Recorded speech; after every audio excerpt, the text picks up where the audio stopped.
Wrestling POV's content may not be suitable to some audiences. Your discretion is advised. Wrestling POV's content may not be suitable to some audiences. Your discretion is advised. Wrestling POV's content may not be suitable to modern audiences. Your discretion is advised. Wrestling POV's content may not be suitable to modern audiences. Your discretion is advised. Wrestling POV's content may not be suitable to some audiences. Your discretion is advised. Wrestling POV's content may not be suitable to some audiences. Here's your headline.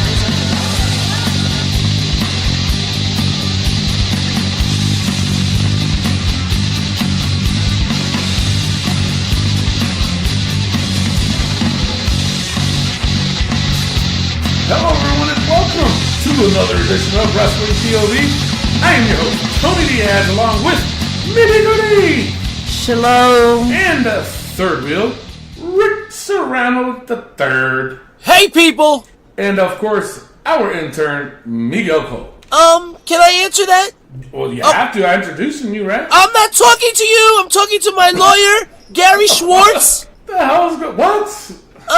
Okay. Miguel Cole! Hello everyone, how are you doing? What the hell is all that about, Rick? I am on strike, and I'm suing Why? Wrestling POV. What? Yes! What? Rick, what's going on? What you do today? I have no clue. First of all, Gary Schwartz's breath smells like cottage cheese and something on a bagel. I mean, Ew. What? Chives. chives, yeah. Ew. Oh, nasty. So, but wait, you have an actual lawyer? Because I can't see. But He's you have on my actual- bed, like literally hanging over my. Can you give me space? Like, is he like what? Is he gonna listen to everything we say to get a case against us? You goddamn right. We're gonna have a whole case against this whole goddamn company. Jesus, why? I mean, I don't get it. Am I allowed to answer that question? No. Go to hell. Jeez. So what are you gonna do for the rest of the show? I'm gonna chime in. Jesus Christ. What is Okay. it? He's making demands and everything now. What the fuck is going on with this shit? Well, are you gonna do the soundboard? Hell no. What? Oh, already? Sure. If only we had a human soundboard. I know, right? If only one of us was a human soundboard. Yeah. No, All right, let's get going. We got a few things to talk about, and then of course later on, part one of the Kenny Casanova interview. You're not gonna want to miss it, people. I mean, he tells us some good gossip, some really good gossip here, Lord, and Good bochinche. yeah, that too, and Chisme. and looking forward to that. I'm even looking forward to listening to it again. That's how much juicy gossip there is. So. It's juicy like it's moist. It's moist. For people who do not like that word, there you go. Moist. One more time, all together now. Moist. Good God. All right, we got Raw, we got SmackDown, we got NXT, POV, and lots going on. So let's get going with the Facebook poll and hater comment of the week. Rick posted a picture, actually. It's our shirt. It was at the barbershop, Brutus's old TV gimmick, and Piper's Pit. So the question was, where would you rather been interviewed? Brutus Beefcake's barbershop or Piper's Pit, and why? Mimi, which one would you pick? And why? That's a hard. Not That's a really. hard? That's not a hard one. I would go Piper's Pit. Okay. Because I think he was more raw and more animated and more, I don't know, excited. And it's Roddy Piper. No offense to Brutus Beefcake, but it's Roddy Piper. I know. You know, a lot of historical things happened in Piper's Pit, and there is a historical thing that happened, of course. Yeah, it In was. the barbershop. So I'm not taking it away, but I think I have to go along with that too. I have to go with Piper's Pit only because of the legendary status of Piper's Pit. You know, I'll forever remember the coconut shot to the head. Oh my gosh. Snuka, that which started a God knows how long of a feud with Jimmy Snuka. I mean, a lot of blood, lot of blood. Jesus. All right, Rick, who you going with? All right, before I answer, I just got to give a shout out to Matt Novak, who made it possible to get our shirt out there. So shout out to our international correspondent for getting our shirts in these places. An amazing job there, Matty boy. That's right. And congrats on the girl, the baby girl, healthy. Yeah, he had a baby girl on Was it on WrestleMania or the day after? The day after. On the day after WrestleMania. How do you say a baby girl in European? In European, they say it just like we do, baby girl. Oh, baby girl. Oh, okay, yeah, all right. All right, but Matt, if you're listening, wrap it up, brother. He's working on number 3, I heard. Get the hell! Are you serious? I mean, there ain't no way Number to 3 or that guy. number 30? No, number 3, 4, 5. 3, 4, 5. That's what he's Wow. working on. All right. Well, you know what? If you're gonna have that many kids, I'm just throwing it out there. Even if it's a boy or a girl, the name Tony always fits between both. So I'm just throwing that out there. That's all I'm doing. You know. So, all right. All right. Well, I'm gonna pick. Actually, I'm going with Brutus Beefcake's Barbershop. Brutus Beefcake? Brutus Beefcake. I definitely said beefcake. All right. You said Brutus Beefcake. Brutus Beefcake. But no, definitely. The Beefcake. Yeah, if only we had a soundboard Cheesecake. to make fun of that. You know, we would have had it. Yeah. Well, Yeah. Oh, guess not. I guess it wasn't funny. Ha ha. So the best part of it for me was, first of all, it broke trust in my life. Like, that's when I learned that you couldn't trust people. When Shawn Michaels super kicked his best friend and threw him through the glass on the barbershop. That was ruthless. And, I mean, Piper's Pit was a little before my era, so I grew up with the barbershop and just always wanted to be part of that. You go to a barbershop, talk wrestling. Come on, man. That's the dream. So I go That's with... a Brooklyn barbershop, though. Yeah, it is. Nowadays is no Nintendo, no Nintendo. No my Nintendo. friend. You know, go to Platanos. So, all right. So now James Donnelly said Piper's Pit was the original wrestler chat show segment. Any others after that are pale imitations. Already then. I mean, little bothered or what? Could have been I a mean, tanned. It doesn't have to be pale. I mean, Christ. I mean, there was Chris Jericho's spot. That one was a good segment. I mean, Kevin Owens' God, show is really, you like that? I like it because he gets like, I don't know, ruthless with some people. True, but at the same time, Miz TV. I'm not crazy about Miz. Yeah, I mean, I like it, but I don't think it's up to par with like a Piper. No. Or the barbershop. You know what I'm saying? There's been a lot through the years. I mean, Christ. The it's funeral like, parlor. Yeah, that one was pretty neat, but still, it's not up to par. How about with Brother Love? Brother Love? What was I love you. What was this called, though? What was the show called? Love It wasn't Connection. that.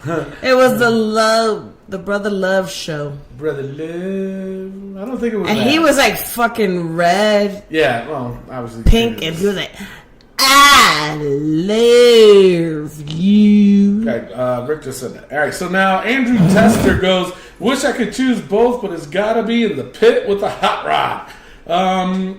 You know, that didn't really sound right either. No. Not that there's anything wrong with that. Nothing wrong with that at all.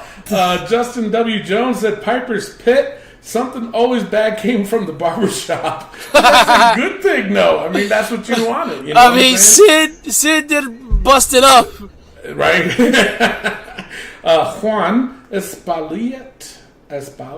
Okay, he just says Piper's Pit, and then Andrew Tester repeated his comment. I don't know why. I think he wanted to be heard. I think he wanted just to have his name put out there. Twice. Man, why you got to be all greedy? Shit, I missed the sound effects. All right, so now the poll was 78% with Piper's Pit. 78 That's a lot.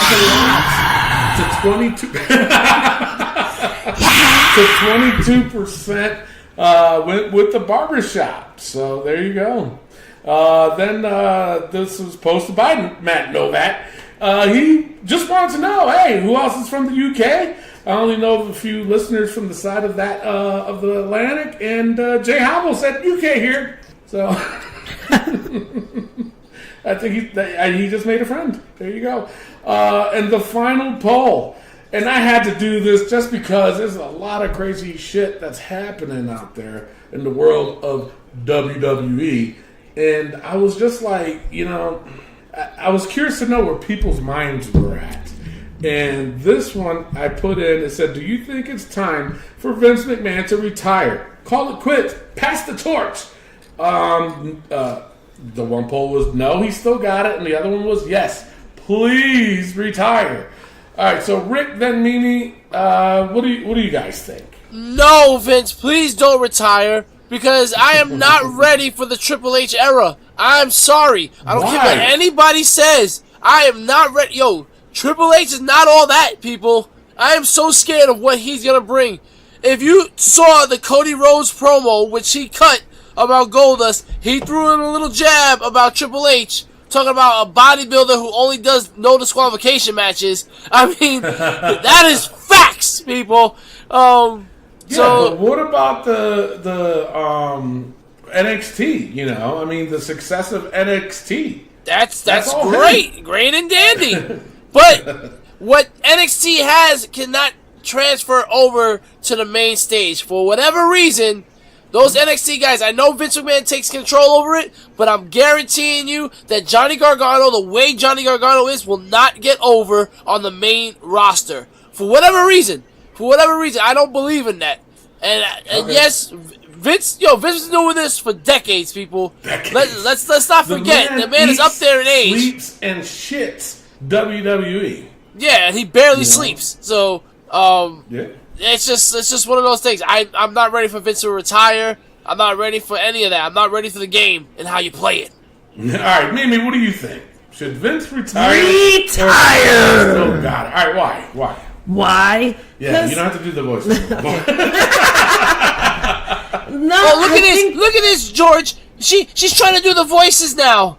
I thought his name was Greg. He's just. I don't know what's going on. I don't know. Like Vince is stuck in a certain era. Yeah. That it has to be the big guys. It has to be this, and it has, like the Undertakers, just the big guys. Like I like the big guys. Don't get me wrong. I love the big guys. Right, yeah. But Keep it but the thing is, there are a lot of smaller guys who are phenomenal. So you did that. I see your.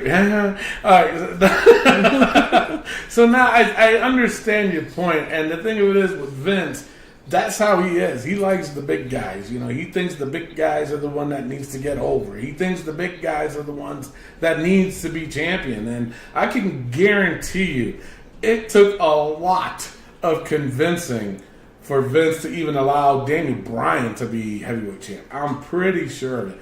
I know it must have taken a lot of people to have him consider Rey Mysterio even to be world champion one time. So I don't know why he's like that. I mean, I think what it is now, he's starting to see a little bit of, I like the underdog thing, but now he's going to overdo it. Yeah. Just like he did with Kofi Kingston, So for me, I think it is time for him to retire. Only because I think Triple H will do a good job, at the main roster. I really do. I think he would be a little bit more edgier. I think he can definitely up the ratings for both shows, So, yeah, I think Vince just needs to retire. Because especially, prime example is what happened with the War Raiders. He didn't like the word war because he thought it was, politically incorrect. You know what I'm saying? So it's like, wait a minute, homeboy, you stop. He pleases too much of the stockholders is what his problem is. And that's why it's like they don't know wrestling. They don't invest. And he doesn't understand that. He doesn't need their money. He doesn't. So, anyway. Look at this. I think he understands it, but the thing is that he's committed now. Once you sign that paper, there's nothing else you can do. I get it, but still, he needs to grab his brass balls. I think his wife got him. Yeah, well, he's always talking about brass balls. But he does. He needs to grab his own set of balls and tell them, and say, hey, you know what? I know about how to run this. Don't tell me how to run it. You know what I'm saying? I'm pretty sure there's a line of investors, there's a line of fucking sponsors that would love to be in that position. You know what I'm saying? I don't know. Yeah, look at this, Jerry. They're talking about the big guys. When Vince McMahon let go of the biggest big guy of them all, Ryback. Wait, Oh, Jesus. you got Tony. Ryback was a medium guy. He wasn't that big. Oh, okay, Mimi. And your teeth aren't so big either. Jesus Christ. Yeah, my tits are big. Whoa. What the hell, Nasty. man? My God. You see that? You see that, Jim? Sexual harassment right there. Jesus. So, all right. Why so does he have Mark- different names? Who knows? He's probably a Spanish guy. All right, so Mark Rushton, he says he won't. He will drop dead in Gorilla, but I think Vince's time has passed. He should step back. Trust me, in 10 years, they will wheel him out of the ring for Cena to five-knuckle shuffle for some nostalgia or some shit. Tim Kaminsky, he said Vince isn't the problem. TV for everything is down. Yeah, we'll go with that one. The sooner people realize this, the better they will be in the long. And also, TV hasn't been bad. It's just a bunch of people who think they know more than the people in charge. So that's pretty much what I just said. Pretty much. Mike Sullivan, he says, here's the thing though. He won't ever retire until his ass is buried 6 feet underground. And even still, then Triple H would have to answer to it, McMahon, because his wife's the CEO, I believe.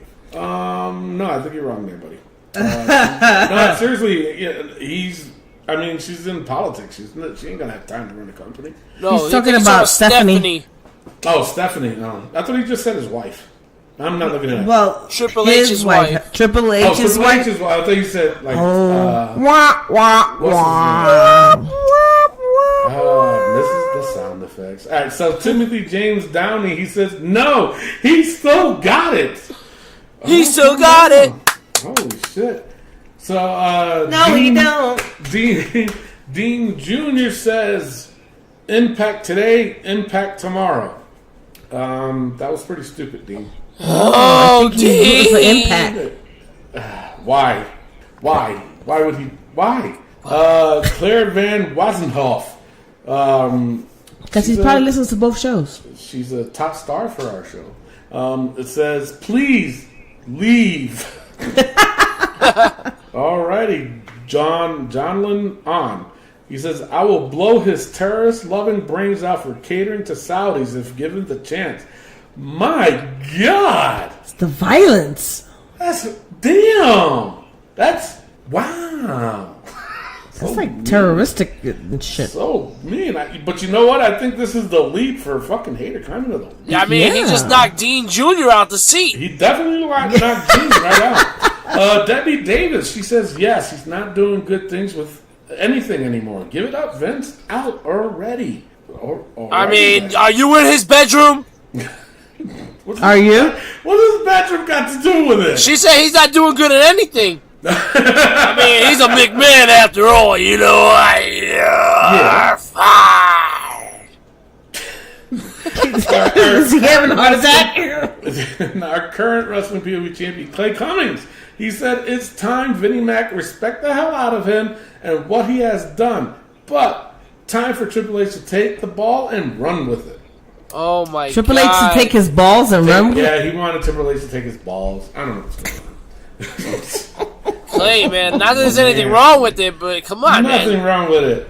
I mean, there's children out there. Yeah. I We know, are rated but R, you know, but his still. balls probably got from under. He just wanted to grab some balls. That's all he wanted They to run do. with them.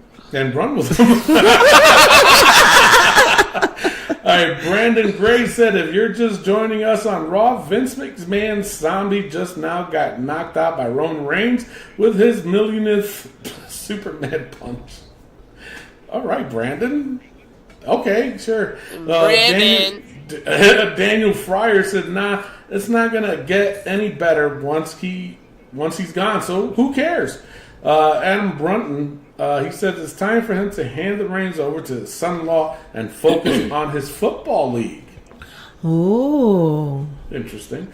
Daniel Fryer responded to that by saying, Adam Brunton, don't expect to get any. He's already a part of the current problem. And then Adam responded back with Daniel Fryer, well, his son-in-law is going an excellent job with NXT and 205 Live.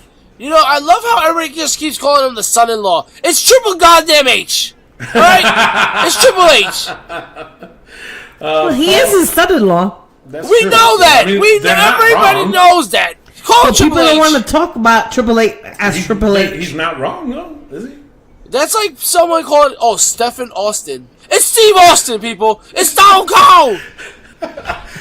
And that's the thing. You have to do it in JR's voice. How? Paco! It's Stone Cold! Yo, JR, how cold is it outside? It's Stone Cold! Stone Cold! Stone Cold! It's not out here. No. New Mexico's a nice 90 Oh, degrees. it's hot as hell! He's gonna drive him straight to hell with this heat! Oh my God, Jesus! Paul T. Phillips said this is long overdue. Matt LaFord commented on that. Replied to that, said, "Whenever his health fails, then he will." God, man, Come on! Wow. Jesus! They wishing him death. Right, Stephen Lay Jr. He just posted a gift comment of Vince just looking side to side. So, any final thoughts on this? I mean, are they right? Did they change their mind? No, Listen. No. they didn't. No. All right. Yeah, they didn't change my mind either. All right, so check this shit out. 80% went with yes, please retire. Mm-hmm. That's the people for you. Listen, man. There's a reason why it's called Then, Now, Forever. It's not WWE. That's Vincent Kennedy McMahon. McManigan. McMinigan. Yeah, Then, so Now, 20 Forever. 20% went with no.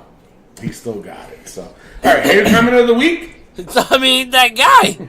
Yeah, that what's his name? John Jalen and something. Hold on, wait a minute. I can't find it. Just say John Jalen. That's good enough. All right, Miguel, go ahead. My lawyer Jerome Schwartz says no. Oh, Jesus Christ! What the hell? All right, Right. Rick All right. or All right. Mimi, go ahead. Mimi, go ahead, Mimi. If she does that, I'm gonna sue her ass. Jesus. What you said his name is? Just go with John Jalen.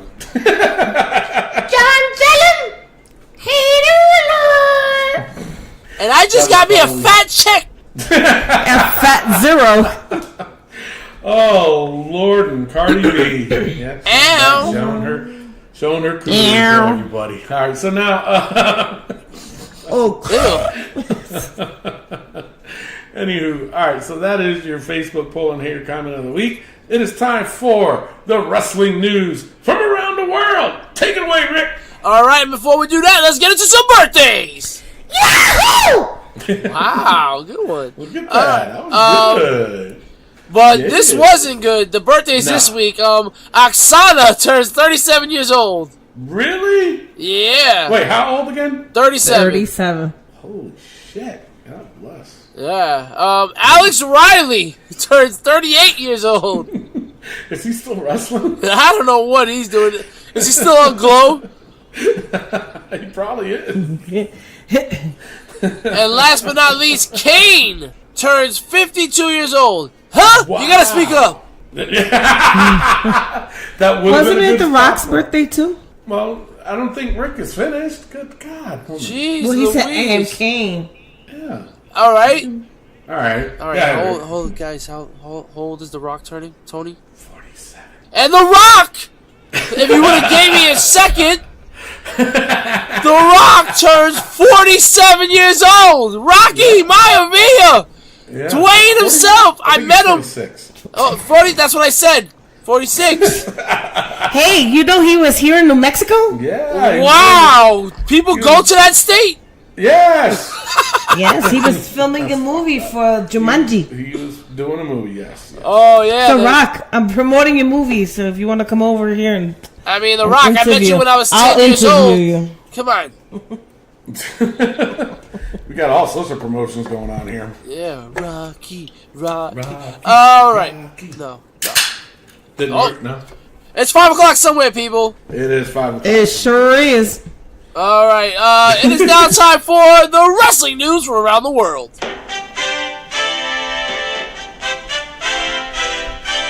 Now, all this is starting to make sense why Miguel Cole is acting crazy, because Leo Rush is acting crazy. Man, What I got is a going bunch- I got a bunch of rumors on Leo Rush. All right, we'll save that. We'll save that Okay. one then. All right, Okay. because all I got is that he turned down a $300,000 deal. Mm-hmm. But we'll get into that more in the rumor section. But something's going on. He's bugging out. Bugging the hell out. Yes, sir. You know who's not going to be bugging out is Lawrence Sullivan, as WWE is pulling back on his diving headbutt. They want to use that only for special occasions. I guess they want to Really? prevent the concussions and stuff like that. Harley Race, who created the diving headbutt, was against it. He's like, he wishes he never did it. Really? Yeah. Well, you know who was famous for it too? Oh yeah, the piece of Yeah, Chris Benoit. yeah. And look at where that About got that him. guy who died in Puerto Rico. Didn't he do a headbutt? Oh, Jesus Christ, Brody Lee? Mm-hmm. Oh, Bruiser Brody, yeah. So Brody Lee. Bruiser Brody, I think he did, yeah. Because he's But Bruiser was just crazy as it is. He wasn't there. He wasn't all there. Anyway. Yeah. Sure. So yeah, Lars Sullivan doing fewer diving headbutts, but he'll be doing that freak accident and the sit down power bomb more Right. often. Those are his go to now. John Moxley, Dean Ambrose has a John Moxley promo out there. Yeah. Now everybody, it's AEW. Oh, I know, right? that is bandwagon. WWE production quality, people. is. I It am is. sorry. There's no Yo! way. There is no way that Dean was able to do that on his own, number one. And number two, exactly what Rick just said, that was a WWE quality production. I heard he was going to New Japan. Who? Dean? Mm-hmm. Where'd you hear this shit from? I can't give you my sources. Oh my God. Probably that wrestler we never found out she was hanging out with. It's true. I can't talk about that. Damn. Well, here's the bottom line. It has to be WWE. If it's not WWE, yo, if it's AEW, AEW, you got some pull. That's some good camera work. I mean, from the cell phone videos you do to that, I just don't think that it's AEW. I really don't. well, No, I speaking don't of think so AEW, make sure you guys play the AEW pay-per-view points game coming up in a couple of weeks on our Wrestling POV Global show. They got a $50 Amazon gift card they're giving away. You don't want to miss it. It's a great opportunity to be the first ever AEW, Wrestling POV Global Champion. So I'm gonna double be or playing nothing. just so I I'm can take definitely that title. playing. Definitely. Just so I can take that title. So. Yeah, I'm the first ever Wrestling POV champion. I might as well add the global title to that. Well, I'm not playing it because I got more of a life than. Jesus. Wow, good thing we're not trying to promote our own stuff here. Right? Lord and Cardi B. I want the Rock. Speaking of Cardi B, Mick Foley has to be drinking something that Cardi B gave him, because Mick Foley says if the price is right, he will fight one more time in a Hell in a Cell match in Saudi Arabia. What? He needs to be careful, man, because if he's going out saying shit like that, you know damn well Vince is like, yes! Throw him off again! Throw him off. And then, you know damn well, too, the Saudis are going to go crazy for that. Yeah, You know, because if he's going out publicly and saying that, you know damn well that they're here and they're saying, "Oh yes, bring him here." You know. What makes you think that it's not a prop? Like they, Well, you know what I mean? That they're saying, "Oh, see this." And I can guarantee. Ain't nobody want to see that match. Nobody. You know, and the thing of it is, I think if they gave Mick Foley $1 million to do it, he'll do it for $1 million. Would you do it What? for $1 million? Hell yeah! Do it for $1.380. I'll do it. Yo, it's just like Mick Foley can barely walk, and he's like, "Oh, I'm a lot slower than I was 21 years ago." You think? Your tooth went through your lip. Right? Your tooth came out your nose. What do you think? Exactly. I don't know what he's thinking. Oh Seriously. Lord.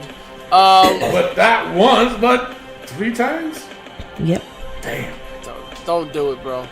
That is all the news I have for this week. Tony, with the rumors. All right, so the rumors. First, I have that there is speculation now that Charlotte and Andrade may already be engaged. Oh. So now, for me, it's looking more like, well, maybe that did have a lot to do with it, with him going back to SmackDown.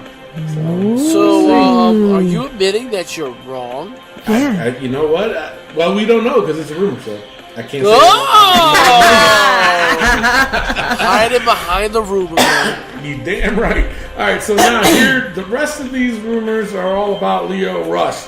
First, there's reports that Lio Rush has been pulled from the European tour, and part of the heat on him stems from bringing his wife / a group backstage, and said group sometimes causing issues. So whoever he's bringing to the backstage, these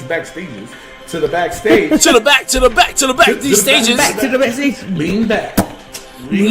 Hey. So don't show crack. All right, so now what happened was they're apparently causing problems, which is why Leo is starting to get all this heat. Now here's more. Some of the backstage heat on Lio Rush is due to his insisting on having his wife with him at all times. Rush responded unfavorably when Finn Balor tried to explain to him that Vince McMahon wouldn't like her sitting in on rehearsals. Okay, more on Lio Rush. Lio Rush has voiced that he's not being used correctly, that he should be a babyface and a bigger star, and he's been taken off TV. Lio Rush responded to recent reports of backstage heat and said a lot of it is coming from someone who was with Ring of Honor while he was there and hated me. This is his quote. Hated me since the day I've worked for Ring of Honor, and now they work for WWE. They're leaking false information to get me released. Do you believe that? Nope. I mean, it's a wrestling business. I mean, It's true. it's possible. It's possible. Yeah.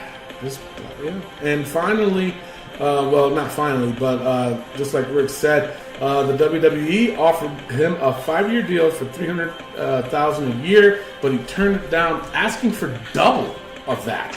That's He wants preposterous. double. That is just crazy. Now, here's the final thing on Lio Rush, and this is coming from Mark Henry. This is his quote. He says, "I pulled him aside the last time I saw him and told him, I'm hearing stuff in the locker room. What's wrong?" He said, "Nothing is wrong. It was a blatant lie to my face. I let him know that if he has a question, right now is the time to do that." Mark Henry went on and said, "You're likely not going to run into someone who knows the system like I know the system. He didn't do that. He lied to my face.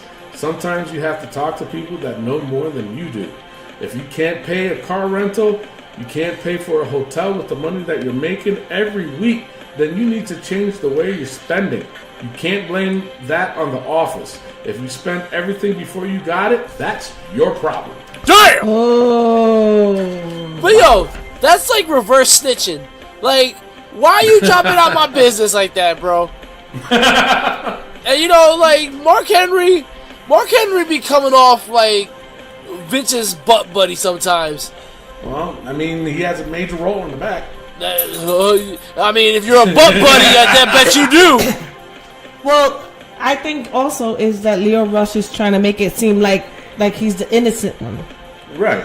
and in reality, he's just ghetto rich. Yeah. But, I mean, if Mark Henry's coming out saying that he's spending his money before he can get it, then that's like the first time I heard. Nope. You know what I'm saying? And then to ask for more, that he's worth double than that, get the fuck out of here, man. He I don't ain't know. even worth that much. No, I don't think so. I mean, Definitely Christ, not. apparently they offered the Revival $500K a year to stay, and the Revival haven't responded back to that yet. I mean, shoot, Becky Lynch deserves more than what she's getting. You think so? Oh yeah, not no Absolutely. freaking $80,000 that she's getting now. No, I think she's getting more than that right now. I'm pretty sure she's getting more than that right now. I highly doubt. No, she is. She is. Double champion doing double duty? Yeah. Yeah, she's getting more than that. So. Yeah, but she's working harder than fucking Leo Rush. That is true. And I does I she mean, the needs New more Day money guys than are he making does. $250. Word, yeah. Yep. So But at the same time, now, the one thing I can't take away from Leo, though, is the fact that he is a good, talented wrestler. Oh yeah. You know, he is. He's a talented wrestler. 205 Live. No one's taking that away from him. No, I understand that, but I think It's just that not his- even 205 Live, though. I mean, I think he would do good in the main roster, but the storyline's got to fit correctly for him. Right. Any more thoughts on Leo Rush? No. Nah. No? All right. So that's all I got for rumors. Rick, injury time. Just Leo Rush's pride.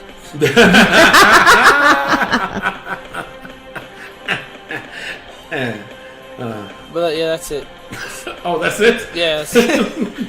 All right, let's go on to Raw notes. Now, I was away. Bing, bing, bing, bing. Bing bing on a ding ding. That's it. Run up, bing, bing, and a Oh ding, my ding. God.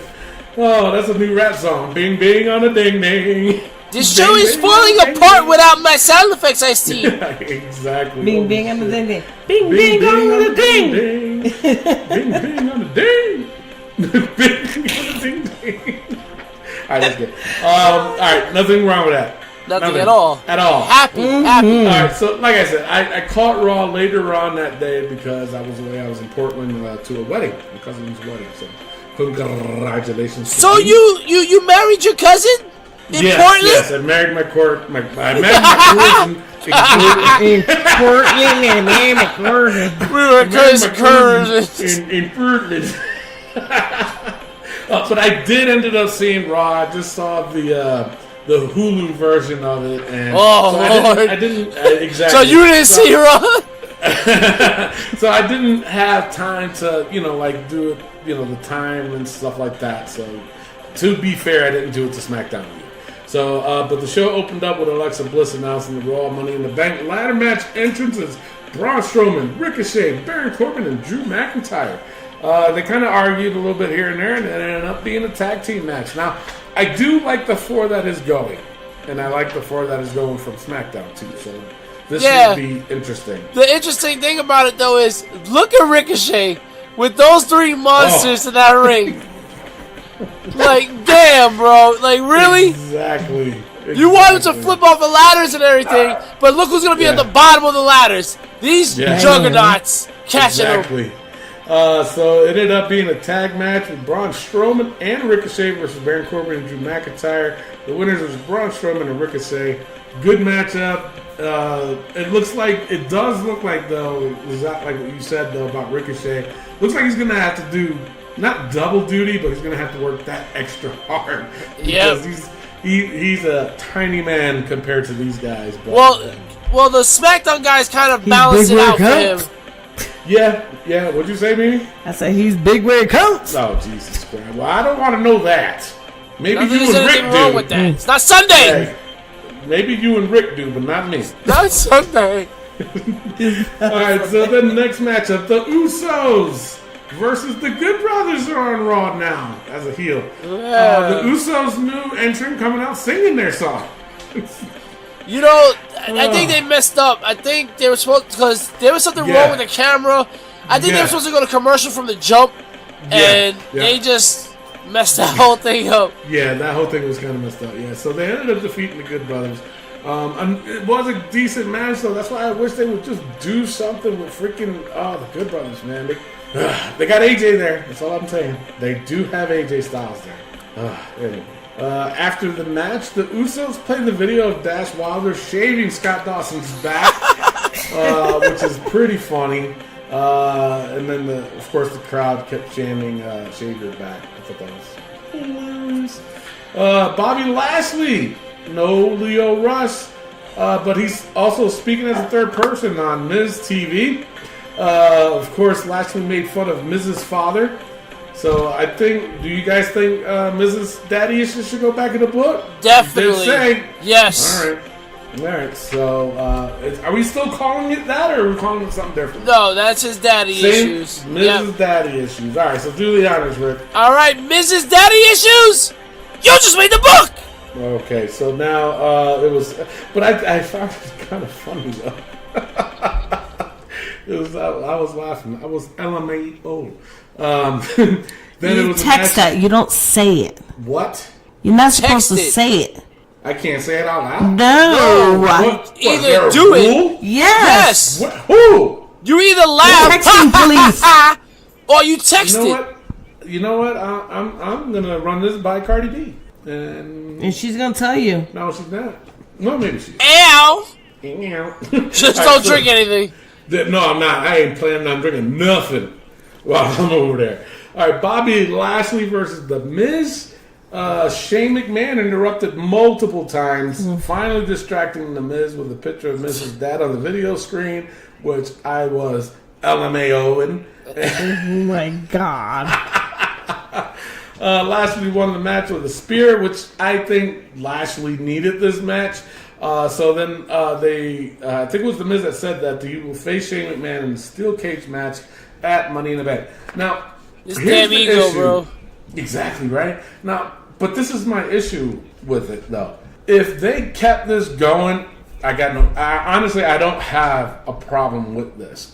This leading into the Money in the Bank ladder match, okay, fine. It's a cage match. This should be good, da-da-da. The issue that I'm having, and of course he is in the book for his damn ego, is that he's also involved with Roman Reigns. Yep. So what are they going to do with that? He's going to pull double duty? He needs to. He Yeah. got to prove himself. He wants to call himself the best in the world. That's true. That's true. Now, let me ask you guys a question. Yes. Do you think, because they keep saying the best in the world, and lately the crowd is chanting CM Punk, do you think this is like an indication that CM Punk is coming back? Or do you think they're just doing it to throw it in his face? Look at Rick. Yeah, Rick is hoping that would be Right? the rumor. I don't know, man. I don't think it is. I think they're just playing with us. I think, personally, I think they're throwing this in his face. I think Yeah. I think if CM Punk was to come back, he's going to AEW for sure. Yeah? Yeah. All right. But yeah, I think they just I just playing with found us. it weird though, because you know how WWE is. Anything remotely close to CM Punk, they're not going to do it. So to say something like this, best in the world, which is one of his biggest catchphrases, to me it was just odd. Yeah, I think it's the latter of the comment you made that it's to throw it in CM Punk's face. Really, you think so? See, now I was thinking maybe with something with the Miz is too small for CM Punk, but now that he's messing with Roman, having CM Punk come out and attack Roman, that's another story. Yeah, but again, though, they're trying, or they always are always protecting Roman. So you really Sure. think that they're gonna have CM Punk come in for that? You know what I'm saying? Will it be Right. probably one of the? In my opinion, though, it will be one of the biggest feuds out there if that did happen. But they love Roman so much. I don't think they're gonna do that with CM Punk. Because in their eyes, if CM Punk's coming back, especially if he's doing negotiations too, that he's going to say, I need to be over. You're not going to put Roman over me, you know? You're right. So that's all I say. Where was I? Oh, the Viking Raiders. Good God, they went up against Lucha House Party. Pretty much beat the shit out of them. Yep. Alexa Bliss, she announced the Raw competitors for the women's Money in the Bank. Speaking of the Money in the Bank, another rumor is that they're thinking of doing an NXT Money in the Bank. At Too Money much. in the Bank. No. You really think it's too much? Yeah. That's too much. Really? Yeah. All right. So, just a rumor. Just a rumor. Not sure if it's going to happen or not. But. But then that should have came out with your rumors. Should have. No, because I waited for this moment, Mimi. It's called a tease. We're talking about No, Raw. because We ain't in talking the about no rumor- goddamn rumors. Because in the rumors, it was all about Leo Rush. You see this, Jackson? This is verbal abuse. Shut the fuck up. Jesus Christ. All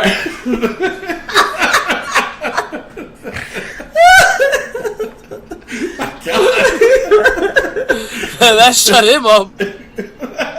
I'm saying. Wow. Oh shit! All right, where was I? Oh, Alexa Bliss announced the Raw competitors for the Women's Money in the Bank ladder match. They are Naomi, Natalya, Dana Brooke, and Alexa Bliss herself. What a joke. This What are your guys' thoughts on that? Dana Brooke looks like she doesn't belong there. Natalia's promos has to go back in the book. She is god awful. God, it's getting She really is bad with her. She is Well, so terrible. did you see her lips? No. She got them Botox. Her and freaking Charlotte. All right, so no, I do agree that Natalya needs to go back in the book, but what are we calling it? How are we going to put it in there? What are we saying? Because the Natalya- promo was just downright horrible. Yeah, I mean, Natty stinky promo. yeah, No, it's really, you want to call it Natty Sticky promo? yes. All right, yeah, that's good. That's good. All right, so Rick, do the honors. All right, Natty Stinky promo. You just made the book. Yeah, it was pretty bad. But I do like the contestants in it. And you know what? I got no problem with Dana Brooke being in this. You know why? Because we always bitching about change shit up. Let's see something different. We get something different, we still gonna bitch about it. Well, Yeah. with That's how Dana we Brooke, are. every week you see something different. That's true. That is true. But you'd be shitting your pants if she wins the Money in the Bank. Oh hell no! She might be my pick. Hell no! Yo, Tony, you hanging out with Alicia Fox again? Yeah, pretty much. Yeah. Didn't you hear him opening up the beer? Alright, so it ended up being a match with Naomi versus Alexa Bliss. Alexa's shoes kept coming untied during the match. Naomi wins. Alexa's shoes needs to go in the book. I think yeah. No, you know what? I think we need to put Alexa's laces. Yes. Needs to be in the book. So that's wow. This is the first time in history, in wrestling POV history, that we went back to back, Jack, with the book. All right, go ahead, Rick. Do I'm about to put you in the book for that nonsense. Back to back, Jack, with the Cosby shake and everything. All right. Oh man, Bill Cosby, you monster. Alexa Bliss's shoelaces. You just made the book. All right, and not finally, but they showed the latest episode of the Firefly Funhouse. Flunhouse. The Firefly Flunhouse. Firefly. The Firefly. You know, they know that I have trouble with that sometimes. They do that shit on purpose. They have to. You know that You know what? Firefly. We're gonna fuck with Tony Diaz this time. Let's go. The Firefly Fun. He gonna fuck that up. You watch. Firefly Funhouse. And look what happened. Look what the hell happened. I just done fucked it up. Thanks, WWE. According Like to Tony, he always. done flucked it up. I done fucked it up. He just flucked it up. Alright, it's the latest episode of the Firefly Funhouse. Jesus Christ. Alright, so guys, I'm getting really interested in this because of the simple fact that he's doing little weird shit during this show that it's like, dude, this is so fucking creepy. It kind of reminds me of the movie It Yeah. You know what I'm saying? For some reason. And so you know something is up. What are you guys' thoughts on the Firefly Funhouse? I'm all in right bitches. now. At this point, I'm all in. I mean, Really? where are we gonna go with this? Yo, he called Randy Orton Randy Bobanders on Twitter. Yes. So I'm with it, bro. Let's do it. All right, Mimi, what are your thoughts on the No, Firefly? I'm all in as Yeah? well. Now, let me ask you guys a question, though. Should he come into the ring with that outfit that he has on that Absolutely. No. No, I don't no. think so. Not me either. No, I think he should. And then then take when it the off. lights turn off, come. Be somebody else. You know what I'm saying? Yeah, I'm with that. Come with the sweater. Yeah, come with the sweater, and then Come with the sweater, and then when just lights turn off, come back to Okay. like. Just like- good thing we don't have a Sound soundboard. effects. Yeah. All right. Well, we'll see what happens. I am like straight up invested in this. You know what I'm saying? At first, I thought it was weird, but I'm like, you know what? All right, you got me interested. What's going on now? All right. Then Becky Lynch, she cut a promo about facing both Charlotte Flair and Lacey Evans in separate matches at Money in the Bank. Lacey Evans interrupted, and the two had a pull apart brawl. I love pull apart brawls. Yo, Loved them. listen. Loved them. Lacey Evans Lacey- promos are so good right now. Yeah. I'm loving them with the whole lady versus a man. Well, Yeah. a true lady, and just like a man, wants to have her. It's just hilarious, and it's so good. Yeah. Loving Yeah. it. And she, I can't believe how jacked she is, too, man. Yeah, Oh her my God. back is fucking Right? huge, man. Holy shit. Anyway. Her front is too. Right? Keep it in your All right, pants, so- woman. No, but I do, like I said, I love pull aparts, and I can't wait for this match. But I'm calling it right now. I don't think that. I seriously don't think she's going to win it, but it's going to be a good match. It's going to be a good match. Then up next, Zack Ryder versus Kurt Hawkins. Oh no, Jesus Christ, I'm messing this up. Zack Ryder and Kurt Hawkins versus the Revival. And actually, it was during this match when the crowd kept chanting "Shave your back." Say Zack Ryder and Kurt Firefly Hawkins. Funhouse again. What? yeah, shut up. All right, so then Sami Zayn yelled at the crowd about psychological entitlement. Oh my God, this is they gotta get somewhere fast. They Word. do. Rey Mysterio defeated Samoa Joe. Lord, yo, And how Corny. dare his son pick him up like that? his son picks him up like a little kid. That's just disturbing. I mean, poor Eddie's Funny as son shit. with Ray's nutsack on his neck. I know, right? But you know what? He did come from his balls, so That's true. you know. And I bet he said that too. You know, you came from my balls. You came from my balls, man. That's nasty. Oh boy, that is nasty. You know what? I might call my daughter. I'm like, you know, you came from my balls. She's gonna quickly hang up the phone. Yeah, she is. Nasty. Boom, hang up the phone. Then there was the contract signing between AJ Styles and Seth Rollins. I'm Terrible. assuming AJ is a heel. It was terrible. He was ends terrible. up jumping. They came to blows, and Styles then put Rollins through the table with the phenomenal forearm, and that ended Raw. Yeah, That Seth ended Rollins. Raw. I'm the man. I'm the man. Shut up, bro. Oh Lord! But you know what? This is going to be a good match, though. Yes, it will. and that's be. what I'm looking forward Phenomenal. to. But I'm kind of glad. I'm kind of glad though they did went with the AJ being the type of heel. So I mean, him in the Glad for club, bro. yeah, that's what they need. They need to do something with the Good Brothers, because number one, I hate the name Good Brothers. That's never a fitting name for them. Now that they're a heel, it's like, all right, why? And I why? hate the thing, nerds. Yo, funny. and they said they were bulletproof. When did they say that? They said it during the promo. Yo, Really? we just put it Yeah. together. Oh. We And- just and solved they're- the puzzle, Pat. And if you look on Instagram, Yeah. and Finn Balor's, Really? he has all the Bullet Clubs, and they're all doing the sign. Yeah. And they all say Bullet Club is back together. Really? So Vamos a ver. Vamos a ver, you know. Somebody hit the SAP button Vamos out a this ver. mug. Vamos a ver. Vamos a ver. All right, so that is your Raw. We're going to take a quick pause. Actually, you know what? We're going to go to the Kenny Casanova interview, part 1. Okay, part 2 is going to be next week. Part 1 will be today, or right now. And enjoy it. And then we're going to come back, another pause.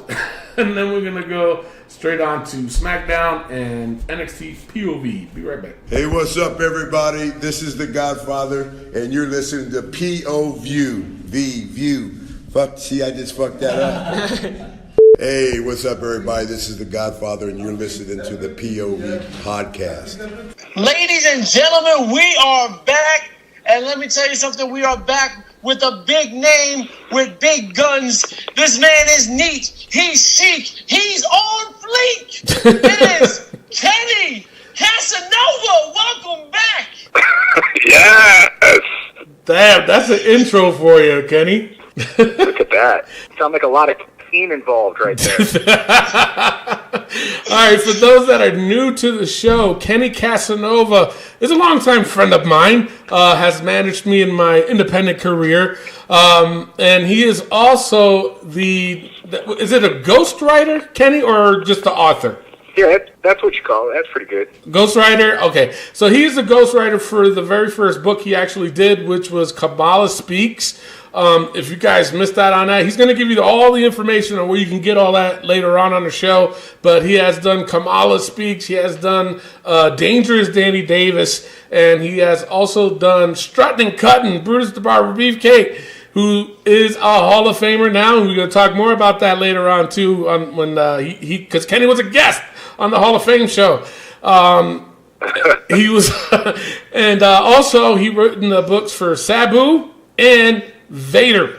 So we're going to talk more on that. Kenny, you got a lot going on, man. It's like you got the red carpet out for yourself. What's been happening? I know, man. Just before you called, I was looking up the wardrobe malfunction, Katy Perry, and, you know, not related at all. No, it's not, but... But you said red carpet, and I was open. Yeah. Well, you was fashionably red at the Hall of Fame show. My God, you stood out like a sore thumb. That's true. I was wearing a bright red jacket. I wanted to be seen. I saw you every time when the camera would pan out. I was like, oh, there's Kenny again.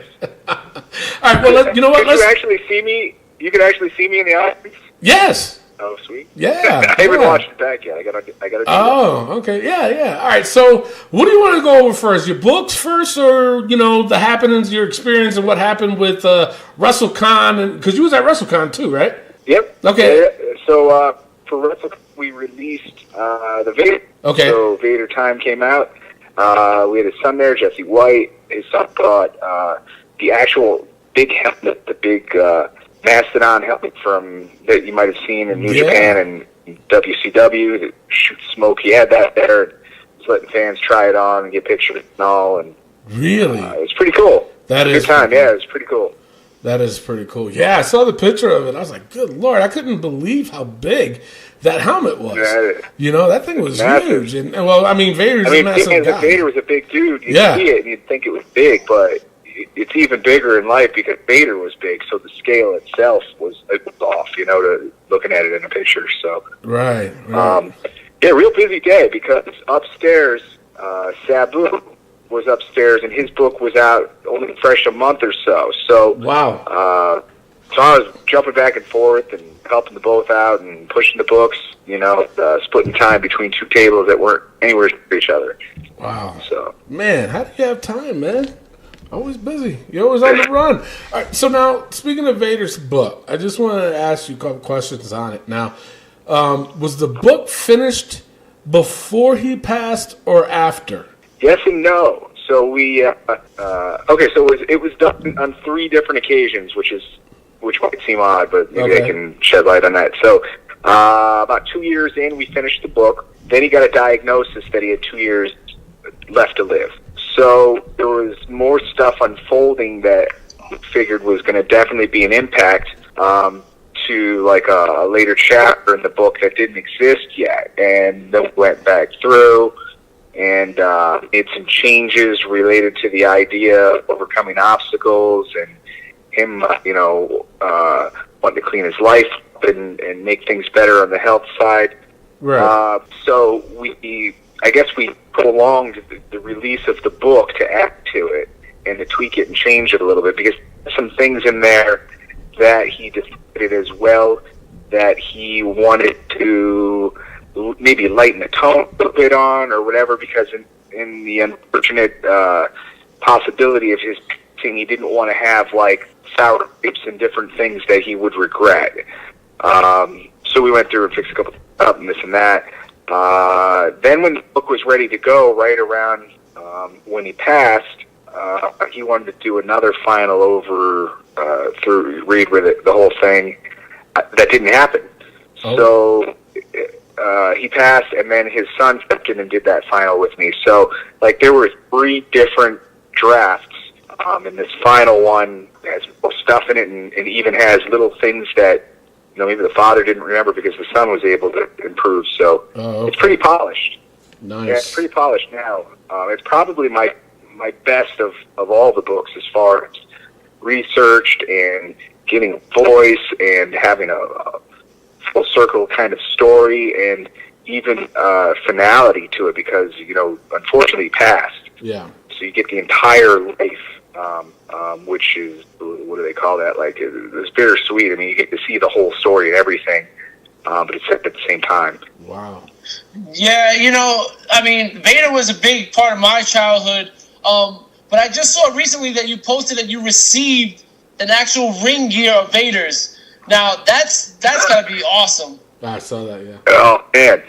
Yeah, dude. I mean, his son was super cool. I mentioned to him how when the Kamala book came out, Kamala sent me one of his skirts, his ring skirt. And my wife took it and she framed it and put it with the book and put an autographed picture with it. And he sent the whole singlet, like, the top straps down to where the boots go in, Right. like it's a big, I don't even know how we're going to frame it, but we got it. So, we will eventually. It's pretty cool. Before we end the Vader section, at some point, I might have to dig through my phone and I'll read you what Mick Foley said about the book, because he wrote the foreword for the book. Right. And then, hadn't talked to him for 2 or 3 years. We met him at Replicon, and we ran over to him. Jesse handed him a book, and I thanked him for helping me with the Kamala book because he put it forward in there as well. And we gave him the Vader book, and then he read it, and then he wrote me a super nice letter back. So I'll have to read that to you before we end here. Yeah, absolutely. Now, you got another question, Rick? Yeah, leading into strutting and cutting. Now, we spoke about strutting and cutting with Brutus the Barber Beefcake about a year ago. Actually, almost a year ago today. Yeah. And the best part of that whole thing is that in that interview, we were talking about the beef between Brutus Beefcake and Hulk Hogan. Yes. And it seems like you, Kenny, brought them back together, man, with this book. There's some truth to that too, because I don't want to pat myself on the back like Barry Horowitz here, but I will a little bit. As we talked about that before, the lawyer called me up and they were threatening to sue. They didn't want to have bad stuff released in a time when Hulk Hogan was trying to repair his name after the scandal and stuff with Bubba Love Sponge and all that. So, I understood that, and I took the high road, even against some people who were close to Beefcake that were saying, "No, slam Hogan, get him for this and get him for," and I'm like, "Yeah, dude, I got Hulk Hogan's shirt on my wall since I'm a little kid. I caught it ringside at a show. It's tough for me to slam the dude. Even I really like the character as a kid. So, fast forward to I hear that he read the book and looked for fault and then looked and saw nothing but friendship and how Brutus still respected him and wished things could have been better. We got, so whenever Brutus said something like that, I jotted it down and I got it in the book, and I'd like to think maybe it did help, repair that. It certainly did repair a rift between him and DDP. DDP actually hit Beefcake in the head with a chair at one point, and after his parasailing accident. Yeah.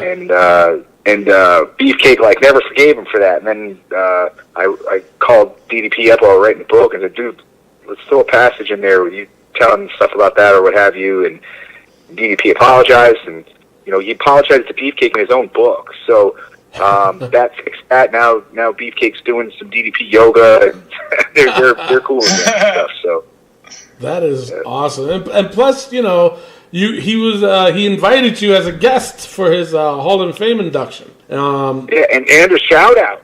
Yes, wow, I heard it. Super cool because it's a shout out, and the super funny thing about that is I knew he was getting in weeks before it was announced, and he still sort of kayfabed me, but asked me to help him write a speech just in case.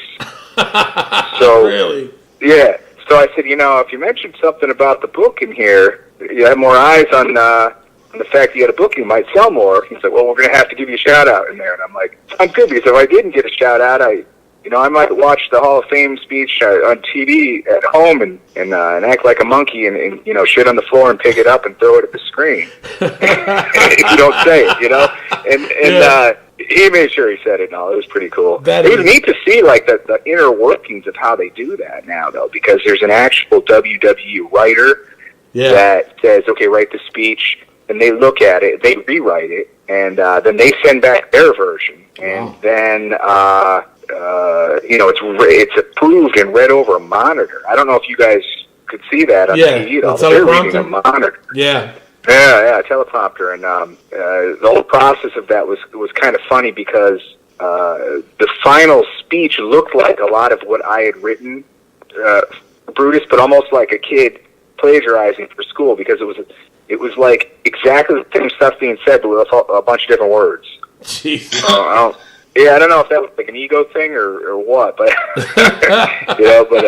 they worked in everything we asked for, plus more a little bit, but we wanted to end with Beefcake cutting someone's hair at the very end, and they didn't have the time or something. They didn't get the approval for that, so I was kind of bummed about that. Oh, that sucks. I was hoping for that. Yeah, you should have had hair, Kenny. You should have had hair. I mean, I don't even know if we should say this, but I'll say it anyhow because I've known Tony a long time. But okay, so in the process of this, while I was writing the speech, I said we need, I don't know, somebody like of a jobber type status that could get his hair cut, and that like a callback to the old days when Beefcake would wrestle the jobbers and cut their hair and wake them up after the sleep, show them the mirror, the whole deal. So a dude that I thought was pretty tight with, but maybe I don't know, maybe I wasn't enough.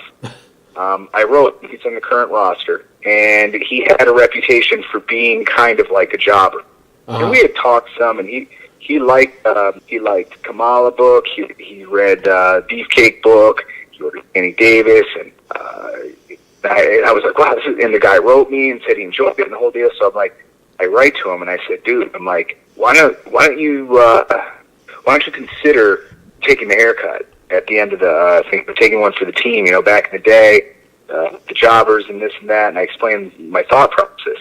And he was super offended at the thought that I was using the word jobber and him together, and he immediately unfriended me on Twitter and just and said that was really disrespectful bullshit thing to say. and I was like, oh man, that's not what I was trying to do. I was trying to give the guy a spot in the Hall of Fame, get some more eyes on him. And the dude was just like, no. He's like, that was horrible. He's like, that. I think I hit a nerve, you know what I mean? Yeah. So, I mean, if Ron Simmons was here, he would definitely say, damn. Holy so shit. you can guess a couple names now, but I'm not going to out the guy. Yeah. You can guess a couple names, and I'll tell you if you said it in a grouping of names, but I'm not going to say his name. But shit, it could be anybody. Kurt Hawkins? Ty Dillinger? No, Ty Dillinger. All right, you've already said his name, but you said a few different people, so I did not his name. Wow! Holy shit! Man, I don't know who you're talking about, Kenny. I still can't figure it out. But anyway, so now I gotta ask you. Rick was gonna ask you this question too. Now you took several photos too while you was in the back of the Hall of Fame, and there's one particular photo that you took with Hulk Hogan. There was two of them. There was one where it was just a normal picture, and then there's the other one where it was the Kenny Casanova signature picture. if you guys don't know what you're talking about, I'll post the picture up on our Wrestling POV page so you guys can see yourself. How did Hogan? What was that? Hogan's doing it too, right? That's yes, that one. Hogan's also doing it too. Yeah. All right, so let me tell you first off the whole flavor of the Hall of Fame because it kind of went in that order. It was WrestleCon the first day. Yeah. Then I went to Impact Wrestling with Sabu. We sold his book there that night. The next day there was another WrestleCon. And then the next night, that was Friday. Then there was so then Saturday night was Hall of Fame. Okay, so at Hall of Fame. I did quick to a hotel, and I don't know New York City that well, so I had to get on a subway, and I've got Beefcake's wife calling me, where are you? Because I got to get to some hotel, and I get off the subway, and I got to run, and finally find the place, and I run in, and what's happening is they're lining everybody up, and they're checking in the family and friends of all of the people being inducted at a hotel, right? And then they're walking us right into the bus. So I run in, and there's Harry Smith, and he's got on his whole gold gimmick. I don't know if you saw what he wore that night. He's got this bright, flashy, gold. And on the back, it says something to do with, the hearts or something like that, or it has his name. It's got something, he does a Heart Foundation kind of gimmick now or something, but right. He's there, Ronda Rousey, and what's that dude's name? Her husband. Travis Brown. Travis Brown. Yeah. Why was I thinking Mike Knox? That's way wrong. So no, you're right. Travis Brown. There's a lot of people in there. There were people. Dude, there were so many people there, in the bus that were former WWE guys, but they must have been on good graces. But they were considered family and friends because they weren't considered rosters. They weren't brought over with the roster. Right. The roster had to get there a few hours for some reason. I'm not really sure why. And the people who were actually inducted were separate as well. Oh wow. So we finally get there. We go into the Barclays Center, and it's over to this catering area. And everyone walked in. But everyone from the Big Show, Seth Rollins, anyone you could think of came in. They were all to the nines. It looked awesome. Wow. And all of a sudden, this bald guy comes in. He's got kind of like a robe, and I'm like, what the heck? What? And it's Billy Corgan, and I'm like, what the heck, dude? That bought NWA, Smashing Pumpkins. Yeah, Smashing Pumpkins. Yeah, man. And I'm wow. So I go over to him, and I'm like, dude, it's super cool to see you here. I wouldn't associate you with this scene. He's like, oh, I got some mutual friends and stuff. And I'm like, here, I give him my card and says, if you want any of the books, hook me up, drop me an email, and I'll send you. I did that all day. I had those cards forever, But I did notice right away that it seemed to me like getting pictures or something with any of these people back there was something that may have been frowned upon. So I was like, I'm not doing it. I don't see anyone else doing it. I'm not doing it. As much as I wanted to and put it up and associate with the book and get some kind of I just didn't do anything of the sort. Right. So eventually that was done. They bring us to our seats. Whole Hall of Fame thing happens. And then I start thinking to myself, I know Hogan's backstage right now. And he was the one dude that wasn't at that catering thing because the guys who were inducted weren't there. And I'm like, I'm ever going to get a picture with this dude? Probably now. But I don't think I can just walk backstage. And I'm like, well, you know what? How are they going to tell me no? What if I got to pee? Because I'm down in the VIP section. So I'm like, I'm just going to fake I got to pee and go see if I can find Hogan. So I just get up and I go I go over security about to tell them, hey, I got to pee. And they're they could care less. They're like, oh, these VIP dude or whatever. So I just walk right by him. I walk in the back and walk right into Beefcake and Hogan after their speech. They're right there. Oh, shit. and like they're getting the exclusive WWE interview for the network. So I start taking some pictures of that, and Beefcake like he says, "Here, hold the clippers," and then he's holding up his new plaque, the Hall of Fame plaque, which they give them. They have like plates for a belt. Yeah, the side plates. It's pretty cool. Yeah, I saw the picture. Yeah. It's pretty cool. So showing that off and this and that, and then Rousey comes by and she's talking to Hogan, and then Mark Henry's there, and people are just kind of wandering in and out. Pat Patterson's by the gorilla watching. I want to say it was maybe them Heat were doing theirs at this time. Okay. So a few people are watching that, and anyhow, Rick Smith's back there again, and different people kind of in and out, and D. Hogan finally by himself, and he's just about to walk off to the private dressing rooms. I run over and I'm like, dude, do you mind getting a picture with you? I'm like, I know it's kind of not like the thing to do, but he's like, no, sure, brother, no, that's cool, you know. And so I hold it up as a selfie because there's no one there. There's no one to take the picture. So I do the selfie thing, and I do the face that I always do, like that, like that scared looking, my trademark face. So I do that. And he's like, oh, brother, that's awesome. He's like, let's take another one. I'm going to do the face too. So I'm like, all right.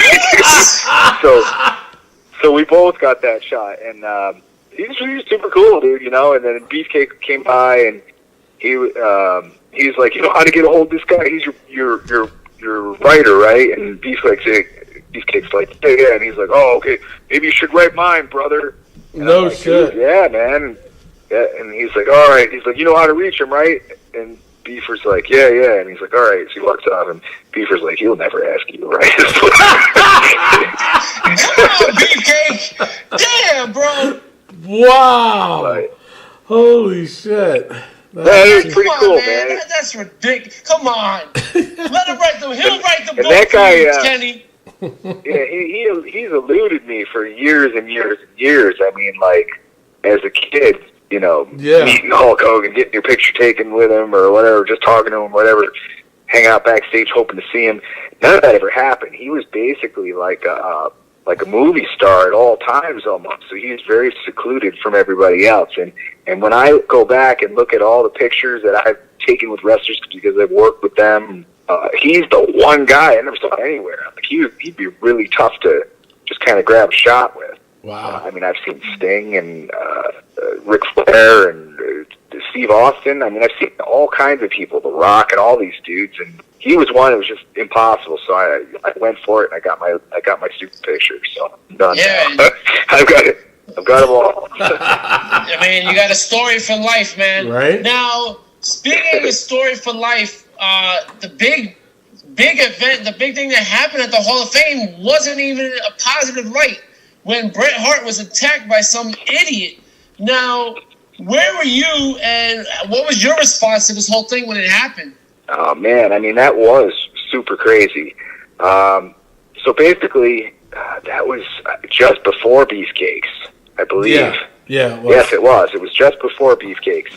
And I'm sitting there, and, you know, and all of a sudden you see the guy running. I'm like, I think this is a rib because the guy's got the hat or whatever and looks stupid. And then quickly we knew it was like, wow, this guy's, something's up with this. Right. You know? And now I don't know how much you could see or how much you know, but I mean, you're probably able to look it up online and this and that and probably know plenty of it now. But right in front of me was Honky Tonk Man's son. In front of him was Sergeant Slaughter. And then there was one more row, and that was Shane McMahon. Yeah. Shane McMahon got right up. He knew something was up, and he got in, and he started dropping bombs. And then the next guy was that Travis Brown, and he was dropping bombs. And then Harry Smith, who, you know, is British Bulldog's son. Yeah, David Boy Smith Jr. Yeah. So he jumped over, and he's dropping some bombs. And I got more information than this. You probably never heard, so I'll give you the exclusive. Cool. Later that night, I saw Harry Smith at the after party at the hotel, which, by the way, everyone was at that too.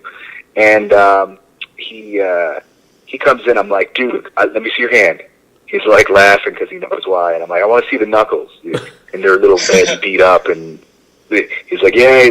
He's like, I messed up my one knuckle here. And I'm like, dude, that was awesome. He's like, I know. He's like, it was so cool. It's like, it's awesome to be able to hook up my uncle and run in and give that guy some receipts. And he, because nothing really, Brett was fine.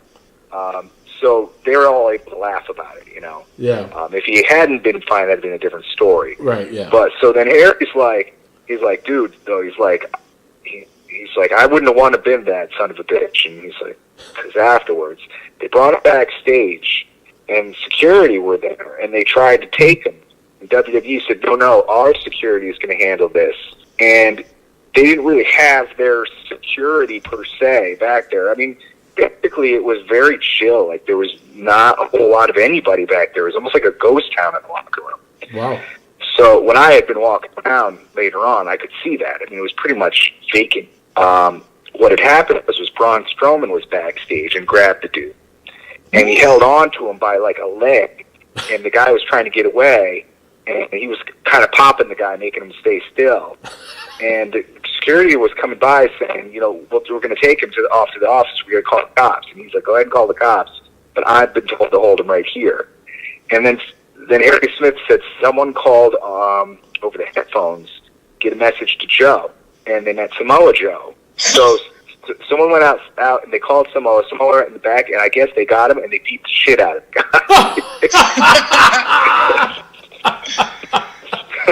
Good. So I don't know that you'll hear that anywhere, but right. That's at least the story that Harry heard, was that Strowman got a hold of him and Joe got a hold of him. They all gave him receipts, and then they let the security take him to the cops. Holy Jesus, man. All I can say you about heard that it here is first. that mofo is probably never going to sleep for much more than 30 minutes at a time for the next 5 years. Exactly, man. When I watched it live, I was like, this fucking idiot. And then you did a quick video of it. So I took it and I posted it on our Facebook page, and got a lot of views because everybody was curious to know what happened. But it's good though. He got what he deserves, little prick. So now let's go on with more of your book. Let's go on to the Sabu book. Because I think the last time we had you on, we had Danny Davis on talking about the book you did. So we kind of skipped over Sabu and went straight to Vader. Okay. So let's go backwards a little bit and talk about the Sabu book. Now, I got some questions, and I know Rick got some questions for you, Rick, about the book, and about Sabu personally, too. So, all right, so tell us, how did you come about this with Sabu? Or did he approach you first, or you approached them? It's weird because I guess they were talking to somebody, were thinking about doing a book, and then it didn't happen. And then someone got in touch with them and said that I'd be a good option because of the whole way that I do the publishing, where I let the guys pretty much have the books, and I get paid a little royalty instead of the other way around. Right. And it's sort of like my company, if you want to call it that, for lack of a better term, or the first I'm offering them, is to show them how to publish, just quickly to make a little sense. Maybe a guy like Hacksaw or something with a book out. Right. They would pay him like $6-7 for a royalty, or I'm sorry, for like a what do they call that? Like an upfront. They give him a little upfront amount of money, and then a little tiny royalty off each book. So you might make a quarter off of each book, or $1 or whatever. Right. So to sell a whole lot of them to make any money at that point. So really, if you do the math there, you're left to end with about $10,000. Wow. So when I do the books, if I print, say, 2,000 books, and they're selling them for $23, $24 a pop, because usually I write like 400-page books with them. Right. If you take 25 and multiply that by 2,000, what's that equal? 50,000, right?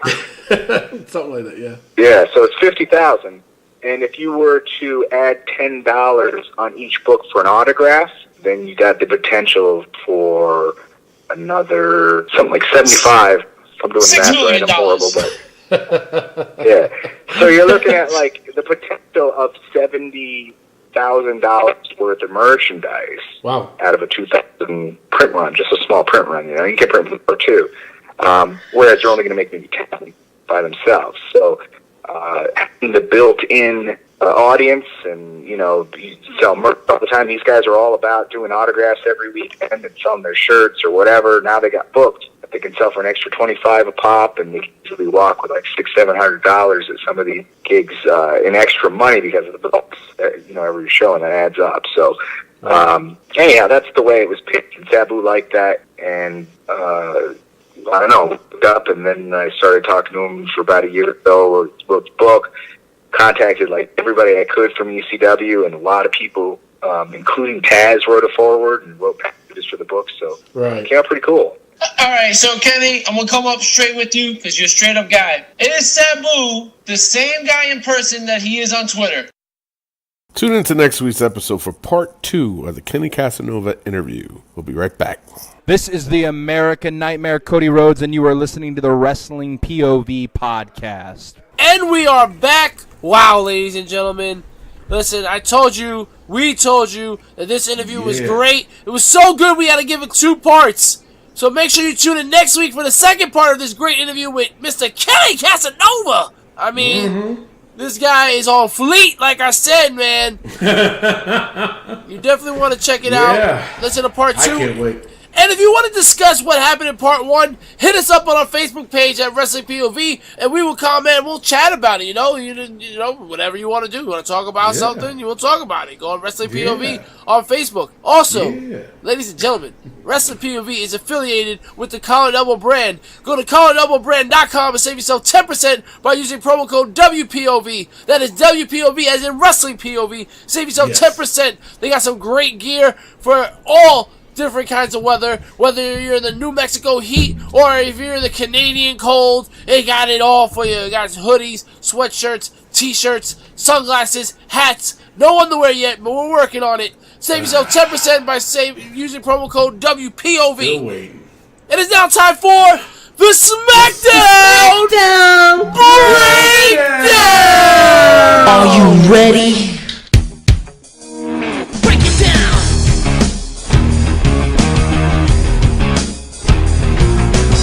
Degenerate into something fool. We just got tired of doing what you told us to do. That's a break, boy. Yeah, that's a break, little man. Break it down.